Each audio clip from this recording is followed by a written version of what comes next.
Subject: alcohol and drugs. Alcohol and drugs. That's funny. I'm gonna tell you the story about Anthony. And me and Anthony met in a foreign country. We were talking. Apparently, we were only two Americans around, so we start talking and stuff. And Anthony, I told him one of the exes I had, she was an alcoholic, and since then I haven't drank forever.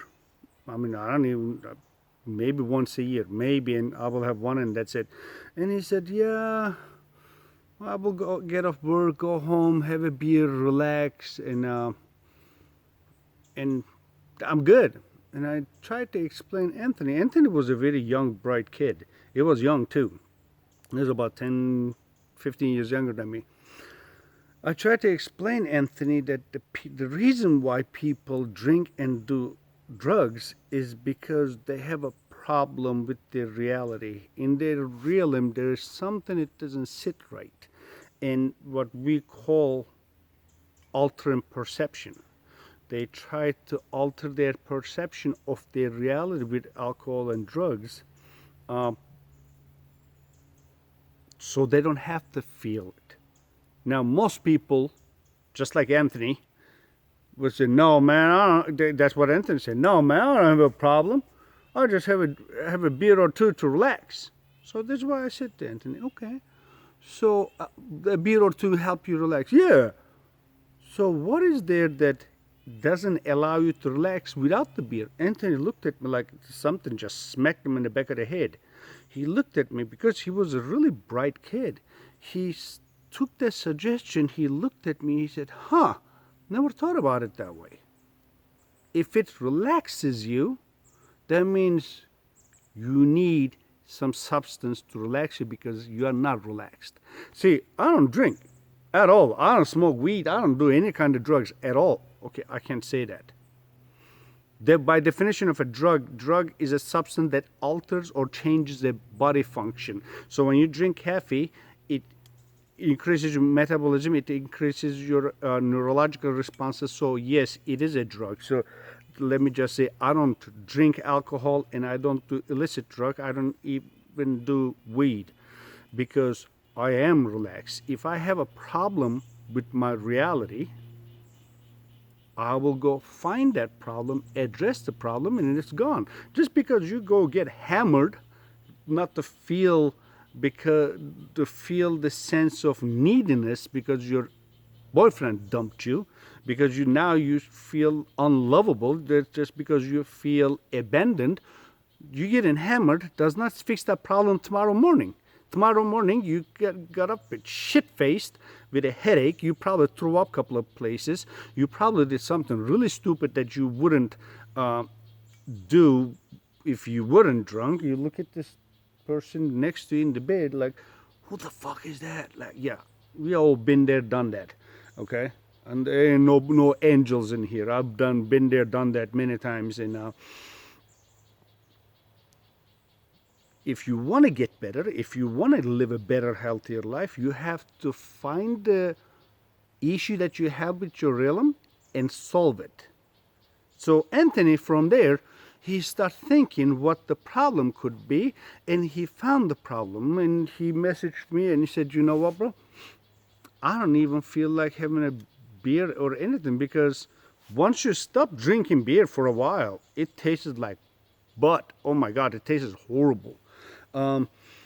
After a certain age, if you get drunk, and recovery will be hell a lot longer and hell a lot more painful.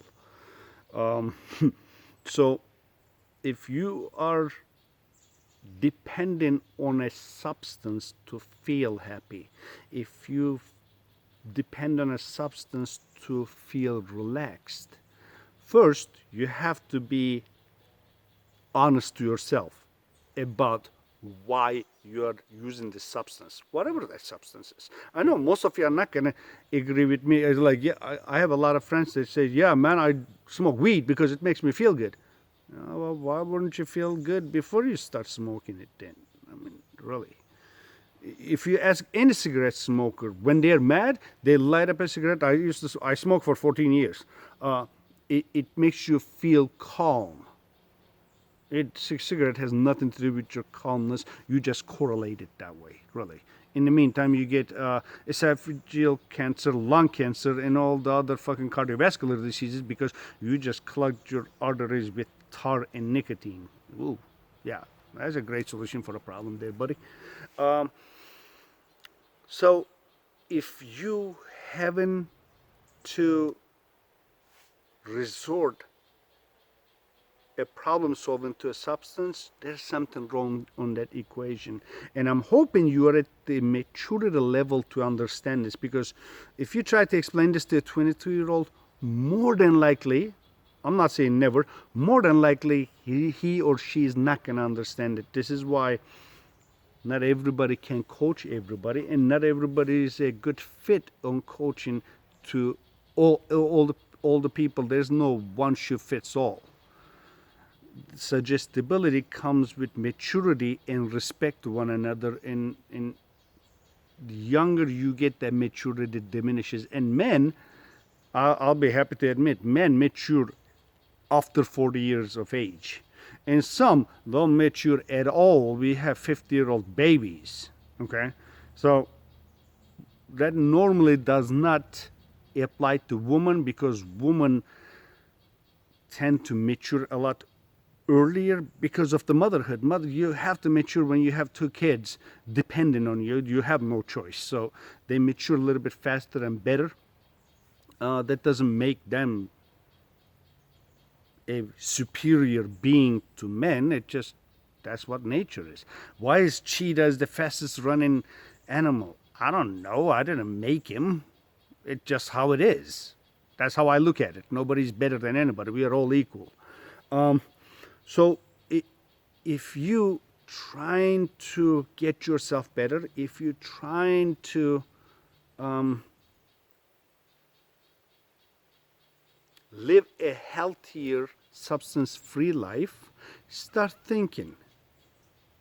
First of all, what is the reason? What is going through my head when I said, let me have a beer, let me have some weed so I can relax? What is that that's not allowing me to relax, allowing me to be myself, allowing me to be happy? Find that. Once you find that, the rest is easy, because, I'm not relaxed because I'm alone, and I'm lonely, and eventually I make myself believe that nobody can love me. Well, how is that a beer gonna make anybody love you in the first place? That's the wrong answer right there. You being lovable or not is your perception. If you turn around and look at the past, at one point somebody loved you, okay? So your statement of I'm not lovable is a completely inaccurate statement, but this is in the back of your head. We have an unconscious and a subconscious mind. The things happen without our cognitive being realizing that these are the problems underneath. You have to dig them out. Literally, it's underground. You have to start asking yourself questions. What is the problem? Why? What makes me feel this way? What am I telling myself? Once you start digging and find the problem, you're done. This is the problem, address this problem, and you have absolutely no desire to go get shit-faced with your friends. And last time I went to El Paso, I believe maybe a year ago, all my friends drink because that's what we did back in the day. I was just drinking cranberry juice. And they call me a bunch of names, which was okay, because I don't do what I do for other people of their perception of me. I do it for me. And I want you to do everything for you. I want you to find out what is bothering you. I want you to find out what is stopping you from being that lovely person that you are. Once you find that, your life gonna get better, you're gonna be more happier, and you're gonna attract more positive people around you. With that, you guys have a good one. And always remember, life is better with you in it while you're smiling.